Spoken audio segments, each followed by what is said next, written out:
let's start off by highlighting the April job gains because that is a key point in regards to what I'm going to discuss in regards to unemployment and too much money being pumped into circulation and stuff like that. So for the April job gains, Biden and his team, as well as the experts, were all saying, "Oh hell yeah, we're expecting 1 million+ job gains in April, and then we could possibly see it go throughout the rest of the year." Well, April job gains came. That shit was short. They were expecting 1 million+. There's only 266,000 jobs gained. That is only like 27% of what they actually considered. That's not even half of their goal. That's horrible. That's absolutely horrible. And there's a lot of conversation and topic about it that goes back and forth in regards to why there's so little. And a lot of it also pertains to people, the working class, are reevaluating what their career goals are and what they want in life, what they want to do job-wise. Because I was reading some things where it's like this guy, for example, he was a retail manager, but then lost his job as a result of the pandemic. And then is now, instead of getting forced back into the retail system where I had to deal with people that had fits about the mask, that were making so much more issues in regards to the pandemic, just stupid customer handlings and stuff like that. And so he wanted to go into a different field. And that's understandable. It's well justifiable because a lot of people hate their fucking jobs. I hate my job. But there also comes to a question, okay, it's you're going down a different career path and you're pursuing that. What results are you gaining from it? And that's where the controversy and the issue stems from the unemployment, because when you allow excessive unemployment benefits, it can disincentivize people from joining the workforce in order to continue collecting unemployment. But it could also give people that are currently working the incentive to purposely get fired or lose their job in some way in order to reap those unemployment benefits.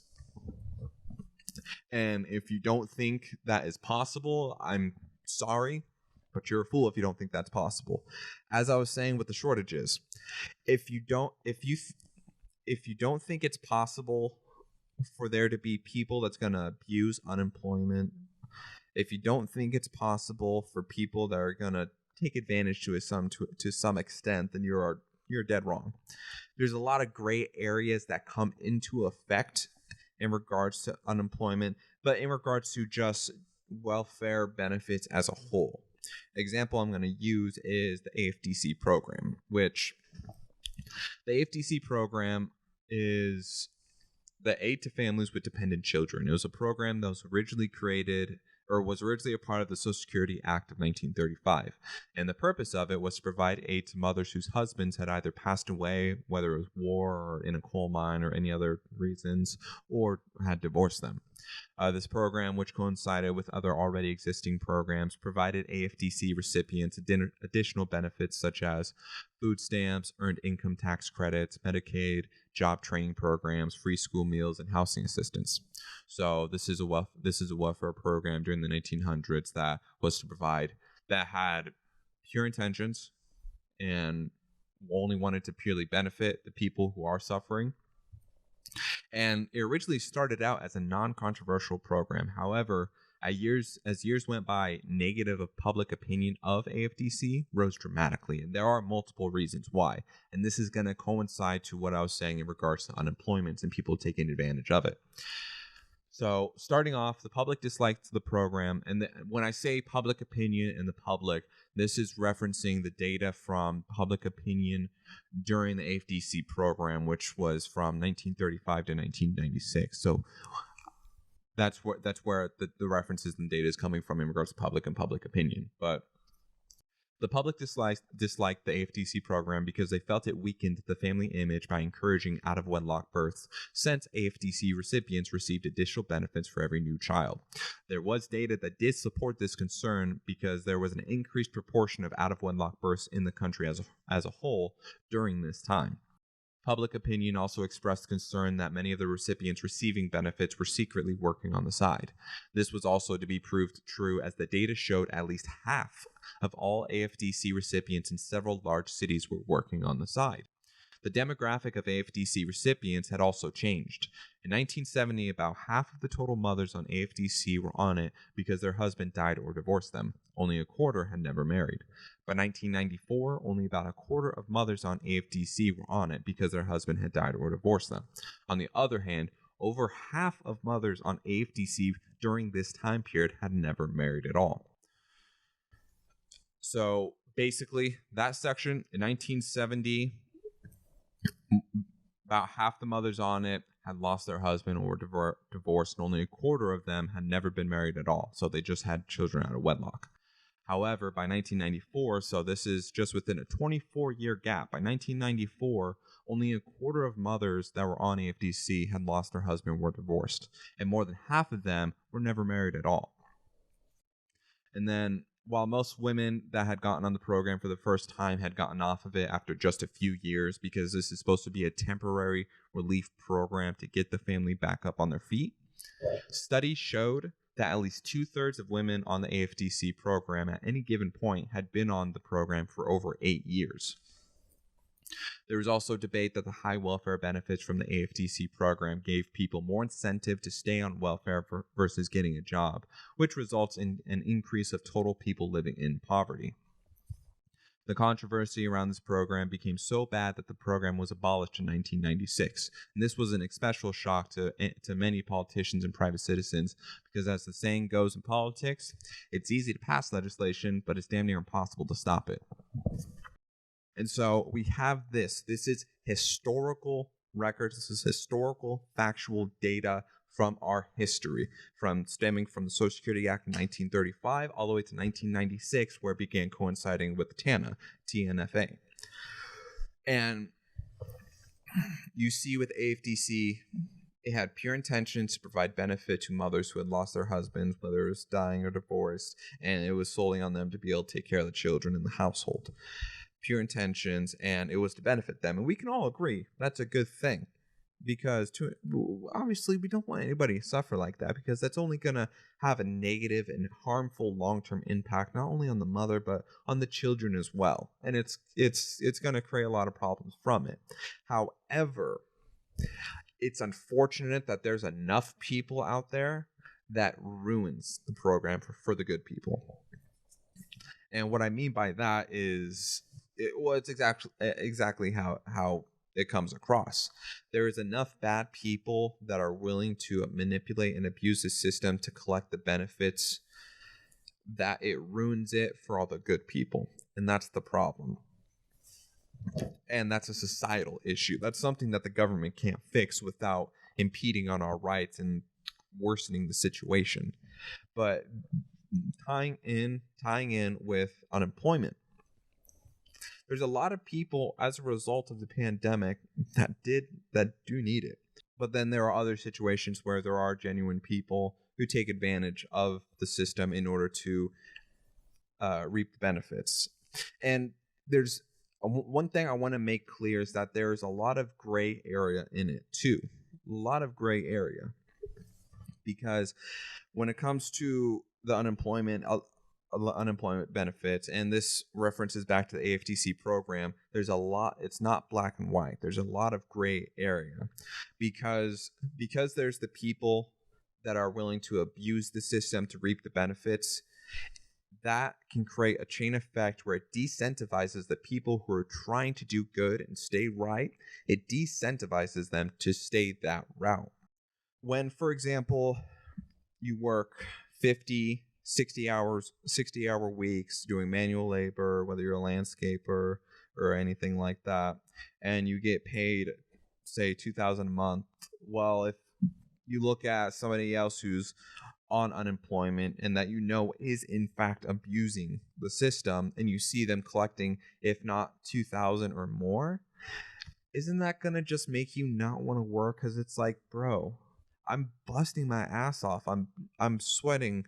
I'm shedding blood, sweat, and tears to just be able to make a living and to provide for myself and my family. Yet somebody who isn't working is making more than me. It sucks. It sucks. And that's where one part of the issue with unemployment right now comes into play. Now, the other side of it, which circles back to what I was talking before, is that there's also a lot of people, for example, that got laid off or fired or ended up quitting during the pandemic because of all the bullshit that came with it.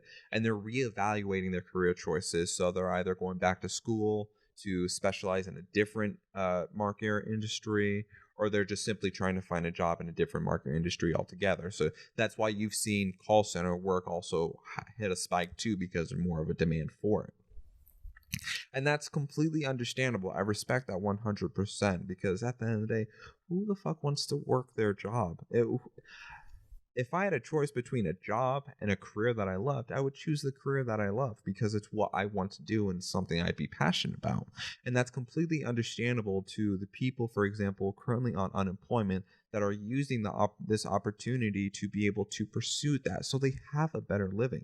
That's part of what the AFDC program was. That's why they offered job training program, housing assistance, and everything, because the single mothers, they had to be able to work towards having a sustainable living, not only for themselves but for their kids as well. So for the people that are currently on unemployment that are using it to seek a better living, you got to respect that. That's where the gray area within this whole controversy comes into play, because there is truth to that too. And if you deny that, I'm sorry, but you're an idiot, because it's speaking from personal experience of not being satisfied with ever working at a job. Because I've worked at Lowe's, I worked at other places too. I have done manual labor, landscaping, and stuff like that, and it's a very hard job. And I give credit to the people that stick to it and stick to the grind, because that takes a lot of dedication, a lot of grit and toughness to be able to get through that and to be able to handle it. But that's why you're seeing so much controversy and back and forth. And this, I'm gonna refer to a philosophical term. It's called anarchic truth. And the anarchic truth, this was actually, the term was coined by one of the very first Greek philosophers, one of the first female philosophers, and I don't remember her name, but she existed during the same time as Plato, Aristotle, Socrates. But because she was a woman during that time, she was washed out a lot of history, which sucked. But she came across a pretty good term, and it's called anarchic truth, and it's basically saying that there's more than just one truth. And to go ahead and use an example with the unemployment, the first truth is, yes, there are people that are abusing the system for their own selfish gains and are not working towards improving themselves or getting off of it. That is true. AFDC program proves that as a historical data point to support that truth. Truth number two, there's also people currently on unemployment that are using the opportunity to pursue a better life, whether because they had a really shitty job before and got fired or quit as a result of the pandemic, and they're currently on unemployment, but now they're using this time to go back to school or to get HVAC training or to pursue a career. That's a second truth. That is the other side of the argument and everything with it. A third truth is that too much unemployment benefits can also disincentivize people from working. Too much unemployment benefits, excessive unemployment benefits, can encourage more poverty as well. That is a third truth, because if you're working 40 or 80 hours a week, but just barely scraping by to be able to put food on your table for your children, and I have my own personal experiences with that growing up in poverty. When you have that and you're suffering like that, but you see other people collecting so much unemployment benefits, and it incentivizes you to find a way out of the current job and to get the unemployment benefits. That's the third truth. And that's why it shows that there's a strong gray area in this. And it's a really difficult thing to handle, because there's understanding for a lot of it too. Obviously, there ain't going to be no understanding for the people who are genuinely just being lazy as fuck and just collecting the unemployment benefits, the couch potatoes who will do nothing, who will not work a job the day in their lives and just let other people take care of them. There are those people that are abusing this unemployment system right now. Guarantee it. And it really sucks too, because it takes away from all the good people that are actually on it as well, because there's still the other people that are using it as an opportunity to either get their job back or to find a better job so they could pursue what we were born with, and that was our constitutional rights, the right to live freely and wholeheartedly, and the pursuit of happiness. So they're using this time also as that, and that's why you can't necessarily, I don't know what I was getting with that, but that's why there's such a gray area with it as a whole. And then there's the people as well are busting their ass doing landscaping, manual labor, doing all this extra shit and all these trade jobs and everything, that are seeing the truly lazy people, the truly lazy people are taking advantage of the system, seeing them abused it and see them get more money than the ones that are actually working, and it decentivizes people from working, because it's all like, well, fuck, I could barely take care of myself as is, busting my ass to do everything that I can to make sure I got food on the table. Yet there's people on unemployment that is just reaping the benefits and not having to put any work in.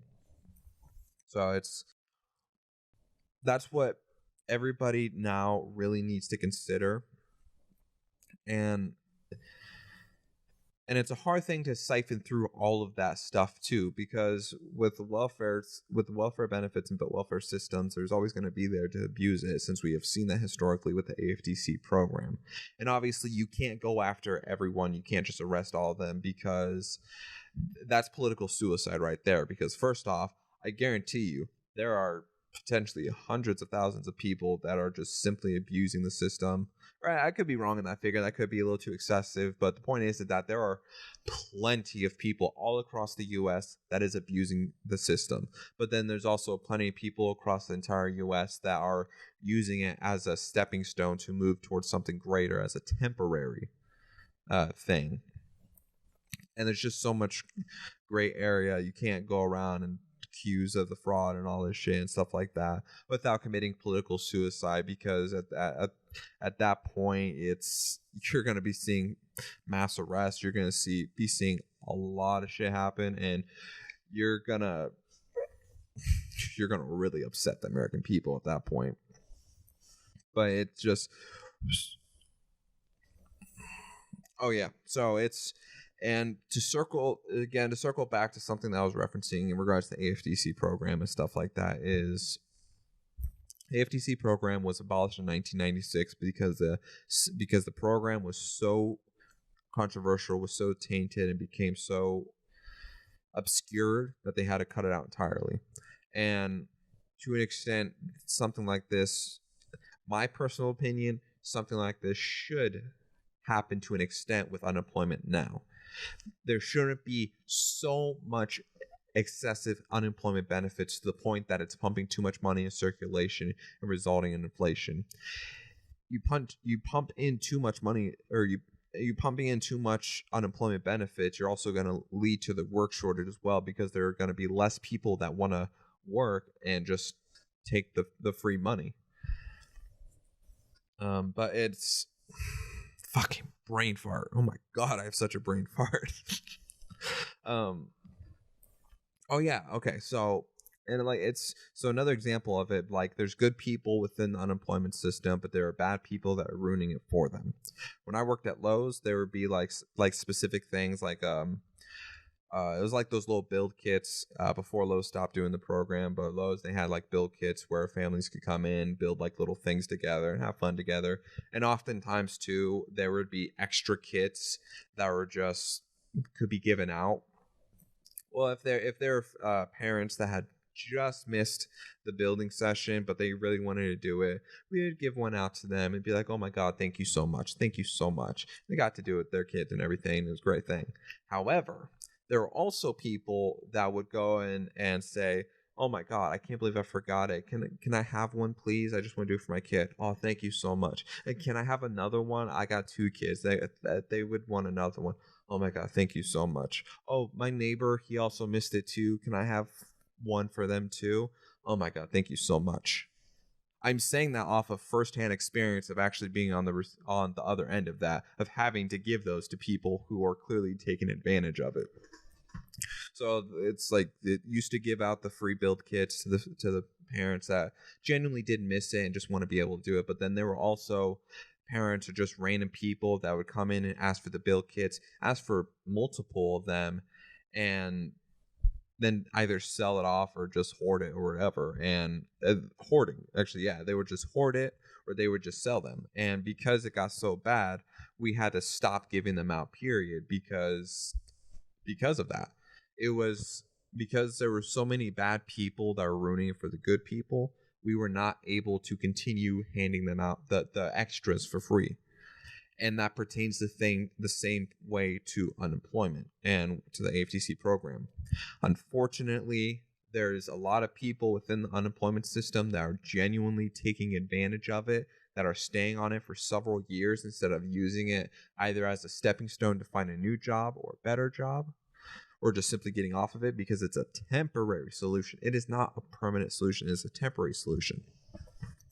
But because you have those people that are exhausting the system and abusing the system, it is going to attribute to further issues of whether it's inflation or decentivizing the working class to actually work.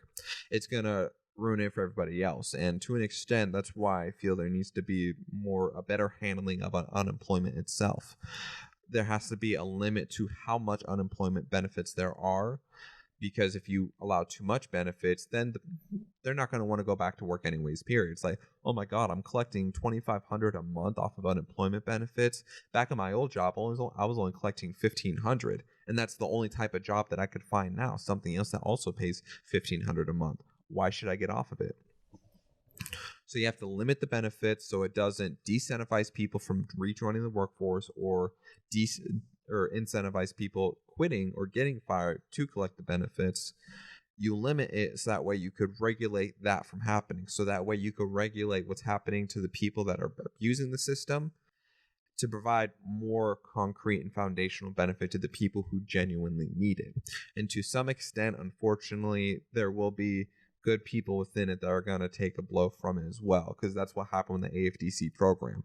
There were a lot of good mothers on there that were a part of it as well that had the program taken away from them, and they went into alternative solutions and other programs as well, such as TNFA, to be able to help them out. But that's just an example. So we have to, as a society, we have to stop pleading ignorance and acknowledge both sides of the spectrum in regards to what's happening in unemployment.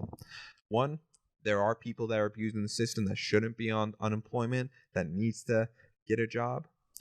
Two, there are people that are using the employment because they had lost their job and they're trying to use it to better themselves through education or through a better career.